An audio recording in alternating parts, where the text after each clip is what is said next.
देखिए, बांग्लादेश में जो फिलहाल हो रहा है वो ओवरऑल तो एक दर्शाता है कि बांग्लादेश के अंदर जो मुस्लिम लीनिंग एलिमेंट्स हैं, मुस्लिम लीनिंग पब्लिक ओपिनियन बढ़ गया है। अवामी लीग जो प्रोपोगेट करती थी, जिसके लिए खड़ी थी सेकुलर बांग्लादेश, उससे हट करके अब बांग्लादेश की मेजॉरिटी, शायद मेजॉरिटी ओपिनियन इस तरफ जा रहा है कि बांग्लादेश को हमें एक इस्लामिक देश बनाना है। ठीक है, बनाए इस्लामिक, बट प्रॉब्लम यह है कि उस इस्लामिक देश के साथ जो फ्रिंज एलिमेंट्स होते हैं, जो कट्टर होते हैं, जो वायलेंस लेते हैं, जो गोली बारूद का इस्तेमाल करते हैं, उनको भी बढ़ावा मिल रहा है। और इन सब के बीच एंटी इंडिया सेंटीमेंट बढ़ाई जा रही है। और एंटी इंडिया सेंटीमेंट बढ़ाई जा रही है, अभी से नहीं, बहुत वर्षों से बढ़ाई जा रही है बांग्लादेश के अंदर ऑपोजिशन द्वारा, क्योंकि वो ब्लेम करते हैं भारत को कि भारत ने शेख हसीना को सपोर्ट किया, तभी शेख हसीना ने हमारे देश के अंदर हमारे खिलाफ जो भी कार्रवाई करी है। और शेख हसीना ने करी है, अपनी ऑपोजिशन को किडनैपिंग्स, मर्डर वगैरह करे हैं। पर ये तो बांग्लादेश की चलन है पॉलिटिक्स का। जब खालिदा जिया दूसरी पार्टी की प्राइम मिनिस्टर थी, उन्होंने शेख हसीना की पार्टी को, लोगों को किडनैप करवाया, मरवाया। शेख हसीना के ऊपर खुद ग्रेनेड अटैक हुए थे। तो जब शेख हसीना सत्ता में आई, उन्होंने वापस वैसा ही करा। तो ये बांग्लादेश की इंटरनल पॉलिटिक्स का रिदम है। बट इसको भुनाया गया बाय द ओपोनेंट्स, एंड खास करके जो कि एंटी इंडिया एलिमेंट्स है, ये दर्शाते हुए कि शेख हसीना जो भी कर रही है, जो भी कर पा रही है, क्योंकि इसको भारत से शय है। अगर इसको भारत से इतनी शय ना होती तो ये ऐसी कार्रवाई ना करती। तो ये पब्लिक सेंटिमेंट नैरेटिव बांग्लादेश में कई वर्षों से बन रहा था, बनाया गया।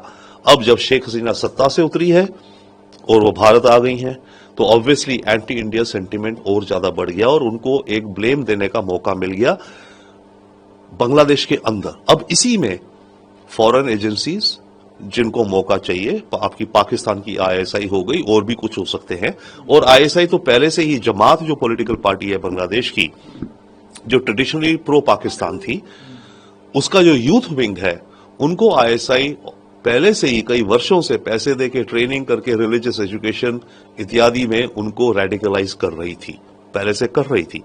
अब जब स्टूडेंट मूवमेंट द्वारा शेख हसीना का तख्ता पलट हुआ, तो आईएसआई को और मौका मिल गया बांग्लादेश के अंदर अपनी करतूतों को बढ़ावा देने का और भारत के खिलाफ ओपिनियन क्रिएट करने का और भारत के लिए चुनौतियां खड़ी करवाने का बांग्लादेश बॉर्डर पर। दिनों में चुनाव है बांग्लादेश में, तो वहाँ पे जो मौजूदा सरकार है, या यूँ कहें कि यूनुस के नेतृत्व में जो गतिविधियाँ चल रही हैं, क्या यूनुस खुद भी नहीं चाहते कि चुनाव इतना जल्दी हो और उनके हाथ से राजपाट चले जाए? देखिए, यूनुस चुनाव को लेकर के जब से इनको एडवाइजर अपॉइंट किया गया, तब से इनका यह कहना था कि बांग्लादेश में हमें मीडिया रिफॉर्म चाहिए, जुडिशियल रिफॉर्म चाहिए, इलेक्टोरल रिफॉर्म चाहिए, नई इलेक्शन लिस्ट बनेंगी इत्यादि इत्यादि, और तब हम इलेक्शंस कराएंगे।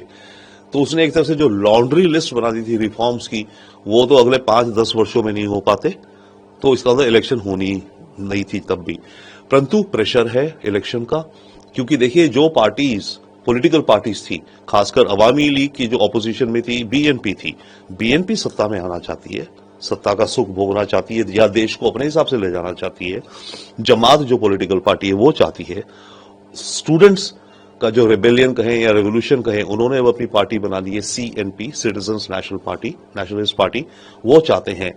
तो इन सब के बीच में, और दुनिया से भी प्रेशर है एक तरह से कि भाई डेमोक्रेसी है तो इलेक्शन करवाओ। तो इन सब प्रेशर्स के अंदर यूनुस इस इलेक्शन के लिए एग्री हुए, या इलेक्शन की तरफ बांग्लादेश जा रहा है जनवरी या फरवरी में। परंतु हादसे जो हो रहे हैं, जैसे कि कल जो इसकी डेथ हुई है, हादी की किलिंग, ऐसे में बांग्लादेश के अंदर जिस तरह के माहौल बन रहे हैं, मॉब सड़कों पे उतर रहे हैं, अखबारों को जलाया जा रहा है, अखबारों के दफ्तरों को, एडिटर्स को, जर्नलिस्ट को, ये सब एक तरह की अनार्की की तरफ जाता दिखता है देश। तो ऐसे में चांस ये भी है, संभावना है कि देश में इमरजेंसी डिक्लेयर कर दें, तो यूनुस शायद कुछ टाइम और चल जाए, या बांग्लादेश की आर्मी कोई कदम उठाए। आप ये देखिए, बांग्लादेश की आर्मी अभी तक कोई सामने नहीं आई है। जो भी देश में हो रहा है, बांग्लादेश की आर्मी एक तरह से पीछे खड़ी है।